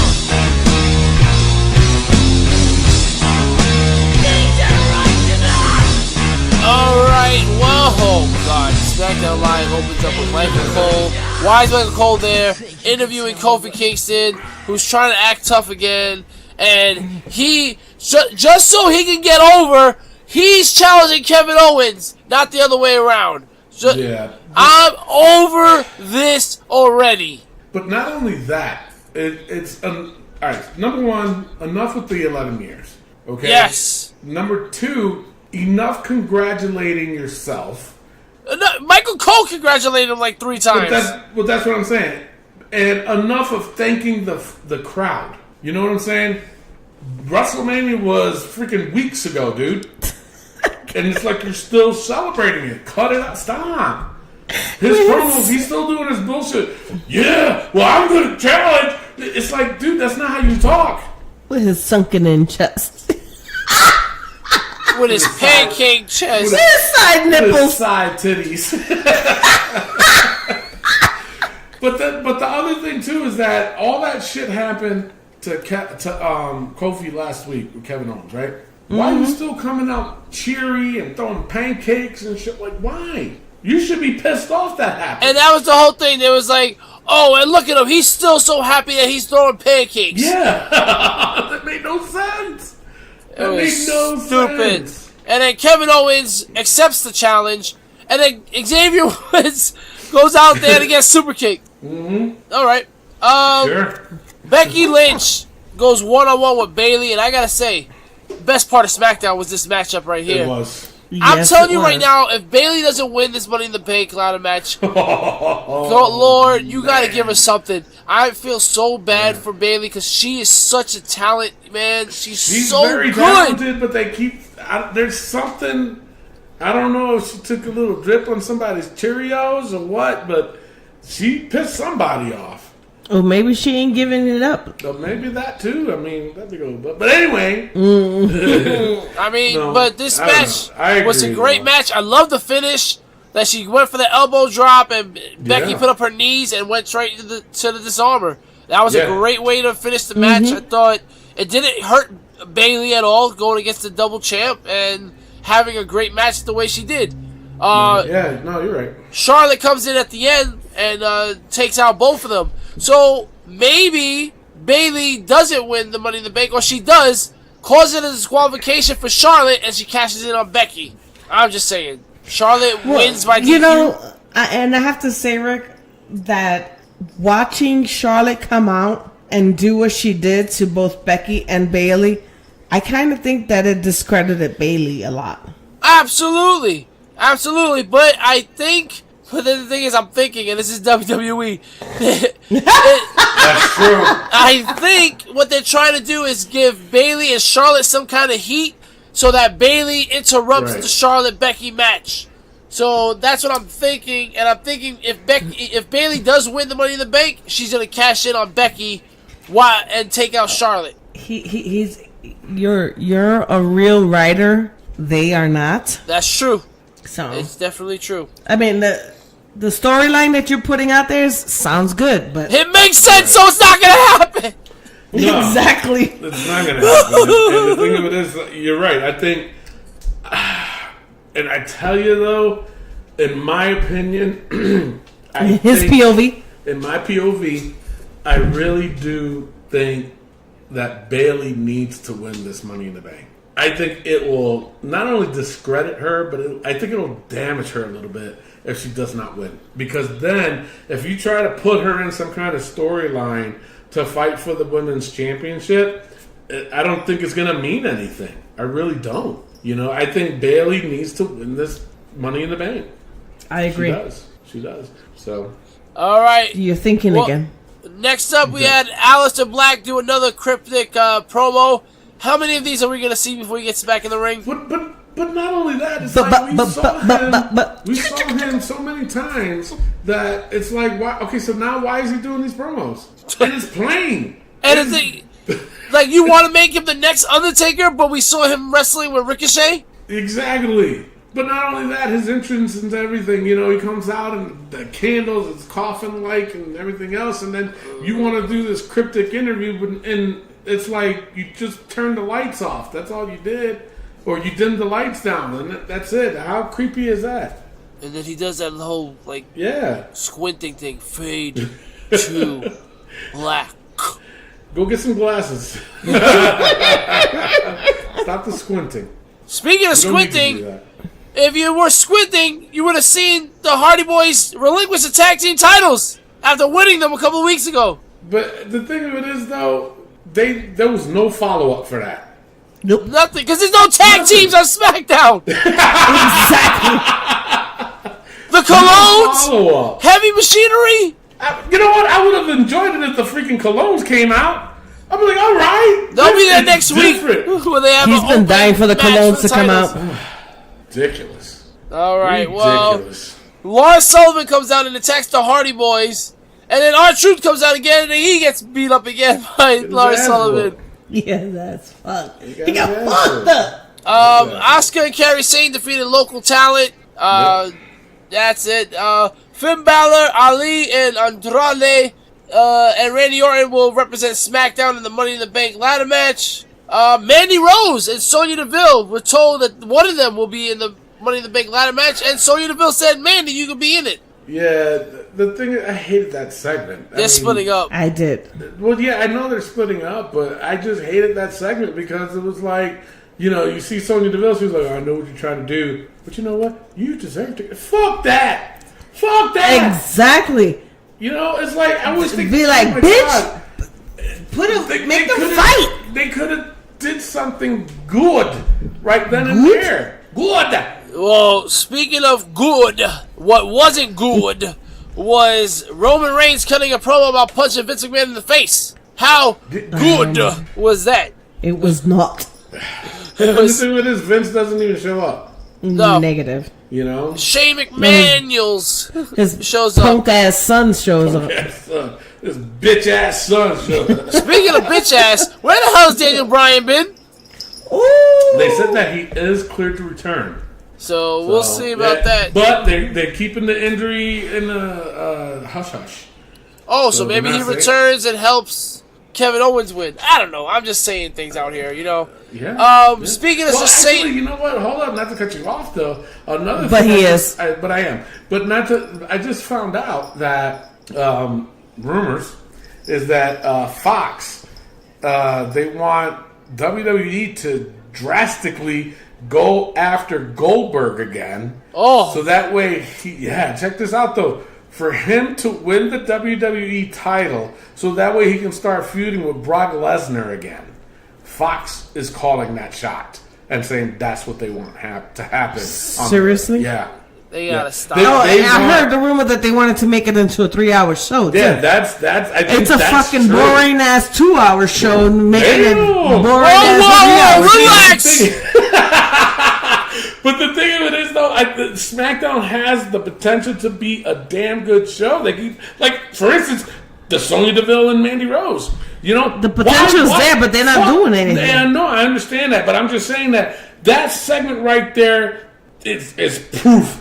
You know, they had a good opportunity to The proof is in the pudding pop. to create a storyline and say, you know, Sonya Deville should have been pissed and be like, you know what, fuck you, bitch. I deserve to be in that, not you. And then, you know what I'm saying? Create that tension there. But then they went on with, no, you know what? I was going to say, yes, you do deserve to go.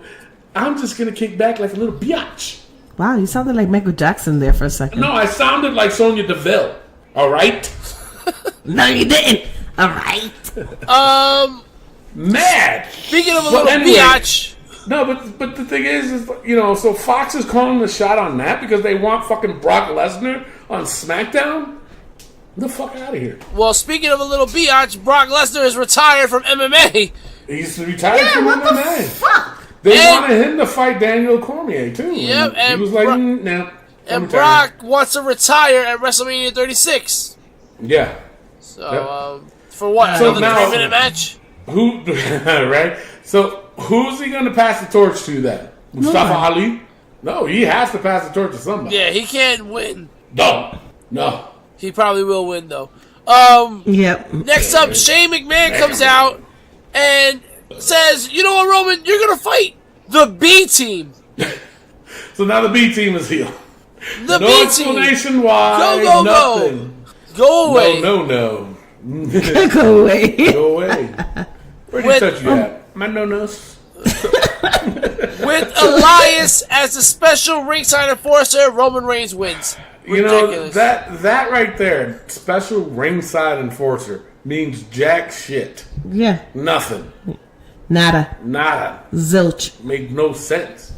All right, got it. Finn Nice. Balor and Ali defeated Andrade and Randy Orton. What was an entertaining match? It was good. I liked it. After the match, Randy Orton RKO'd. Who did he RKO? Finn Balor, and then Ali kicked him out the But ring. wait a minute, though. You got to talk about Andrade's promo. Yo, And Randy Orton, yo, you want a lesson? listen, Tag me in, okay? yo, Charlotte's doing something right. Hey. She's giving that punani. It's making his ass speak English. He's like, woo! He's like, well, this is good. Keep putting Botox down there too. Make it nice and tight. Oh my lord, and Cardi B, we're dead. We're bad. Speaking of bad, Carmella and Ember Moon. Oh no, that's not bad.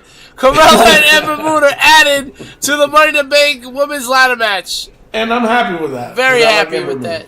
I know but you're happy with that. Not about Carmella though. Yeah, exactly. Wait, And what? it's not He's about not happy about Carmella. Carmella. Why? Mella She is wasn't money. it last. Yeah, that's stupid. I think that's dumb. All right, go ahead. And then to end SmackDown, we have the Kevin Owens show with special guest Xavier Woods, who doesn't show up. He has some dolls that he's playing with, and then this is the part that bothers me is that Kofi comes out and takes his shirt off. No, Kofi, you look more threatening with your shirt on, bro.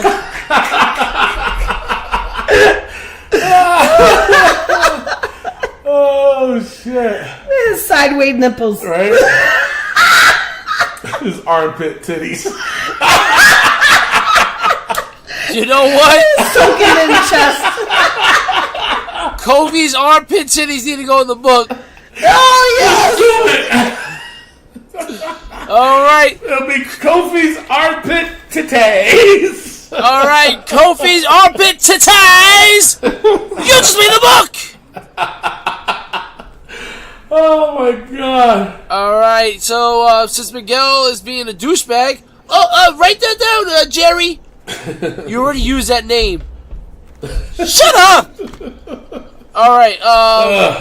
You go to our Facebook page at Wrestling POV. Go to Twitter at Wrestling POV and get insulted by Miguel. And go to our Instagram at Wrestling POV1. Yeah, we'll be there. Sure, we should be. It's now time for NXT POV Mamma Mia! Mamma Mia. All right, Dominic Djokovic defeated... Now get this one. He defeated Mansoor Al-Shahal. Wait, who? Mansoor Al-Shahal. So Dominic Djokovic defeated Mansoor Al-Shahal. Imagine calling that match. Jesus Christ. After the match, fuck it, initials only. After the match, Velveteen Dream rolled out on a couch and led the crowd in the sing-along of Dream's national anthem. Yeah. All right. That was good though. It was. Funny. Oh, it was definitely funny. The Forgotten Sons defeated Oni Lorcan, Danny Burch, and Humberto Castillo. Carrillo, not Castillo. Carrillo. Oh. Carrillo. My bad. Castillo. But yeah, another good match. I mean, I love the Forgotten Sons, and Oni Lorcan and Danny Burch are good, bro. They're good money. They are good. The Forgotten Sons are even better. Yes. If you listen to the show Forgotten Sons, I'm gonna give you this advice: stay in NXT. Stay up there. Stay up there. Stay down there. Down there. Wherever. Don't go up there. Stay down there. Stay down there in the underwear. All right, guys. What's the sound effects? Kushida has landed in NXT, the Time Splitter. Back to the Future. Yo, first of all, I love Back to the Future. Favorite trilogy of all time. I don't care if the third movie wasn't that good. It was really, really good. I love Back to the Future. I love Back to the Future. And Kushida, the Time Splitter, the whole thing, the whole entrance, I love it. Yes, it was great. He it was good seeing him. Yes, and he defeated Cassius Ohno. So yeah, Kushida gets the hoverboard lock for the win. Yeah. Bianca Belair defeated Mia Yim. I feel like whenever these two get in the ring together, you're gonna have a good match. Yeah. Yeah. Matt Riddle and his Chancletas defeated Adam Cole, baby. And so Adam Cole and Roderick Strong are going back and forth arguing. And they had to be separated. Yeah, because he made a comment, too, during the one interview. And he said something about his chancleta. No. I'm talking about Adam Cole said something to Roderick Strong, and he took offense to it and walked out. It was a joke, man. I was like, oh, come on. Stop it. Yeah, well, we see what's happening there. Now we have sensitive fucking wrestlers. As Mauro Ranallo would say, there's a dysfunction in the junction. Yeah. That's what he was saying. NXT, what a way to wrap up the week of wrestling. I mean, yeah, but my only problem with NXT, and I'm going to say this right now, is that they end it at 10 of the hour.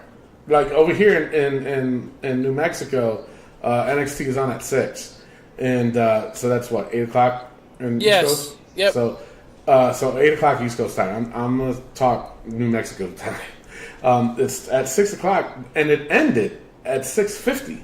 So, like, I'm like, why are they ripping them off 10 minutes? You know? I mean, the editing was that good. No, okay. Word. Hey, all right. Hey, if SmackDown and Raw can get edited like that, then I would go with it. That's true. Right now, it is time for the good, the bad, and the ugly of WWE. Tony with the good. So, the good I'm going is the pull apart from Becky Lynch. That was just straight up. I love pull aparts because it goes to show the passion and the strength of these women going at it toe to toe. I was looking for the clothes to be ripped off and stuff like that. Yes, sir. I was waiting for that. SmackDown. I love the match between Andrade, Orton, that whole shebang that happened there. I love that match. That kept me intrigued. Bailey and Becky. If you gave me 2 more seconds, god dang. The Bailey and Becky match, that was also good. I think they really do need to give Becky that shot. Not Becky, Bailey. They need to give her that shot. They can't do all this and then all of a sudden take her off or whatever. So NXT, love the Forgotten Sons match. I love the Mia Yim and Bianca Belair's match. I was just thrown off by the ending. You know, why they shut it off 10 minutes early, where they could have very well done something with it. You know what I'm saying? So that is my good. All right, Rick with the bad. Well, Rick, the bad has to be anything with Shane McMahon, and that's on both Raw and SmackDown. Right? Come on, man, you're killing us with this damn ego of yours. And yeah, I mean, Kofi's interviews were just god awful. And on Raw, I hated the whole contract signing. I did not like AJ and Seth, the talking. I mean, the action was great, but the talking they do is just terrible. They're not good on the mic. So that's my bad for the week. Mimi with the ugly. The ugly. Anything with Shane McMahon. And Kofi's chest. And Kofi's chest. Oh, and anything with Kofi's 11 year. Yeah. And Shane McMahon. Yeah. And the continuous celebration. Yeah. Jesus. Enough already. It's enough. If I can't celebrate my birthday month, you can't celebrate fucking winning. All right. Well, that's the good and the bad and the ugly of WWE this week. It is now time for Raw vs. SmackDown vs. NXT. Every Thursday on our Facebook page at Wrestling POV, we have a little picture that we put up for Raw vs. SmackDown vs. NXT, and you guys get the chance to vote. Which was your favorite for the week? You guys use the like emojis, like the thumbs up for SmackDown, the heart for Raw, and the smiley face for NXT. And we take your vote into consideration. Every week we pick a winner, and up until WrestleMania, we will crown a champion, whoever has the most wins. It is currently Raw with 2, SmackDown with 1, NXT with 0. The fans voted this week, and we have a tie, ladies and gentlemen. 44% for SmackDown and NXT, and 12% for Monday Night Raw. Maybe with that face, I think you disagree.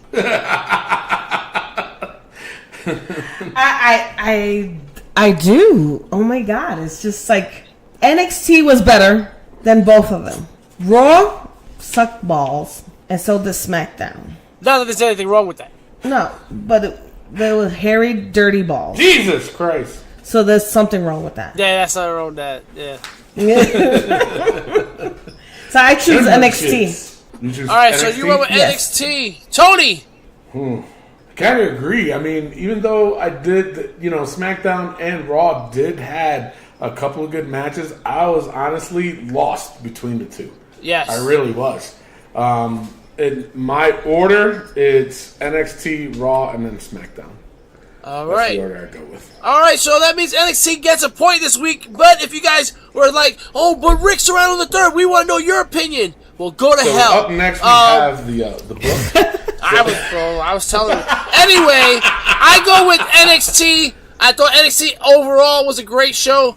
If there was going to be a tie, I would have had a tie between Raw and SmackDown for second place because both shows had entertaining matches, but then they both had like long segments that just didn't matter. The Becky Bailey match for me was the best match of the week, but NXT as a show, I have to give it to NXT. So NXT gets 1, so it's now 2 for Raw, 1 for SmackDown, 1 for NXT. Stay tuned for next week for Raw vs. SmackDown NXT. Now, Tony, you can go to the book! Alright, so it is time for the Wrestling POV's book. Those that are new to the show, what happens is I put the most ridiculous things, and we just talk about it. That's all we do. If it's something ridiculously funny, we have to put it in there. Why? Because it's funny. And then we like talking about it, you know. We just put in Kofi's armpit tetas, you know. How often can you say that? You know what I'm saying? Or Apollo Cruz's stinky piggy. That's one of my favorite sayings. And He's not even on TV anymore. I know, right? And one day it will be back in the book whenever we see him back on TV. So basically, and then like I said, we just talk about it towards the end of the show. If it stays, it stays. If it goes off, then it goes off. Why? Because it's time. It's, you know, we have to move on. You know, different chapters in our book. All right, so you guys ready? Yeah, Yes. you know, Tony, before we continue, can we add somebody else to the book real quick? Who? Miguel Cole! All right, yeah. He's being a dick. So, but what are we calling it, though? You're gonna call it your ass is about to get sued again for harassment! Harassment. Harassment? I bet you can't even spell harassment. T-O-N-Y! But what are we going to call it, Rick? Miguel Cole! All right, we just go with Miguel Cole. All right, Miguel Cole! HERASSMEN. Very good. Go ahead, Rick. All right, Miguel Cole! You just made the book! Now, you know what? This is the second time Miguel's been on this book. I You know. know that, right? This is the second time him being on the book. 'Cause he's been For being a being dick. And look what happened.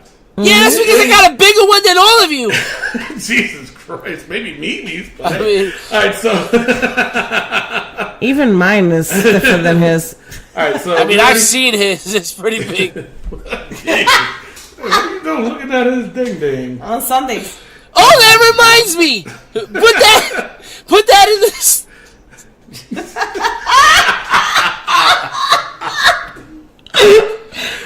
Oh my God! All right, are we ready? Yes. I just had to punch him in the face. I'm sorry. Yeah. WWE writers. Stays. John Cena's hair don't. Until he comes back. Shane's damn ego. Yo, can we put that in like all caps? This is Yeah. terrible. This is bad. Matt Riddle's chunkless. Stays. Chancletas. Chancleta, same thing. Lafayette, Louisiana crowd. Till they go back. If they ever go back. I think they will, but it's just it's going to be a while. Just like what was it, Pittsburgh? It took was almost in a the book year for a while. Yeah. Renee Young's commentary. It's bad. It's better. The missing mole. Where the hell did it go? Moly. Mole. All right, No Way Jose's gangrene weave. I think we can take him out because he's just. He hasn't been around. Yeah. All right, so we'll take it off. If he shows up, oh, I'm going to be so mad. All right, Kofi's mic privileges stays. Undertaker's skullet. I think it stays It's gone. until we see what he looks like at the Saudi Arabia show. Yes.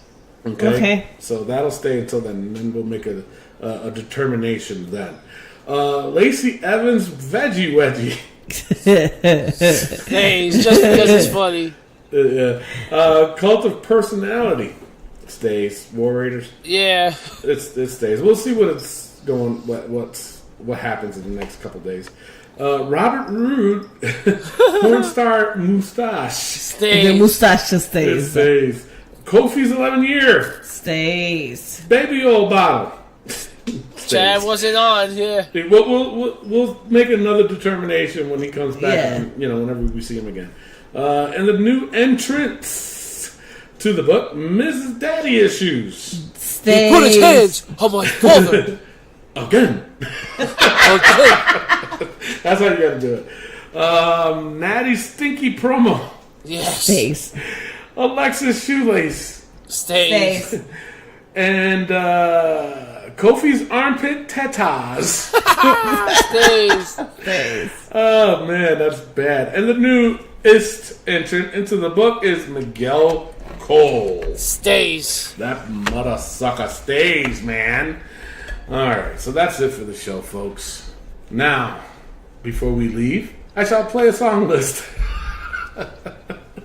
I have over 1 trillion songs on my playlist on my iPhone, which all I do is I just hit the... Shut up. I just hit the... It just so happens that Andrade's song has been played 5 times. You know, that's true. that is crazy. That is crazy. And for those of you that really want Because to he's see, a Charlotte lover, so he got to be Andrade's lover now, too. Oh, that's nasty. All right, so for those of you that wants to see my playlist, I'll be happy to do a video and show you all 1 trillion songs. Okay? Oh, you're gonna pull it out for them? Yes, I will pull it out. All right, so basically, like I said, all it is that it's just how we ride off into the sunset. We just play a random song, we take a wild guess, and then we'll see you guys next week for part 2 of Kenny Casanova's interview, which was, I'm telling you, you ain't gonna. If you thought this was good, wait till you hear next week's. You're not gonna miss it. Word. With that being said, I am your host Tony Diaz, along with Mimi Goody. and the third wheel, Rex Sorrello the third. and our intern. Jambalaya, am I allowed to say it? Okay. Miguel Cole, I'm suing! Love, peace, and wrestling. We'll see you next week. Peace out. All right, we ready for this one? Yep. All right, here we go. Oh, Jesus. You know who that is? Not a clue. Was just that was Rosa Mendez. Rosa Mendes. Yeah.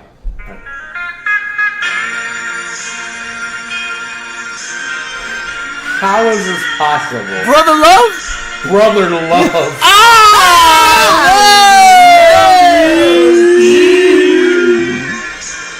Oh. Ladies and gentlemen, I just want to say, I dare you. I truly do.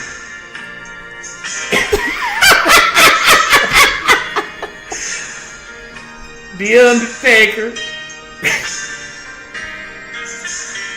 I got news for you. You got that skullet. And I do too.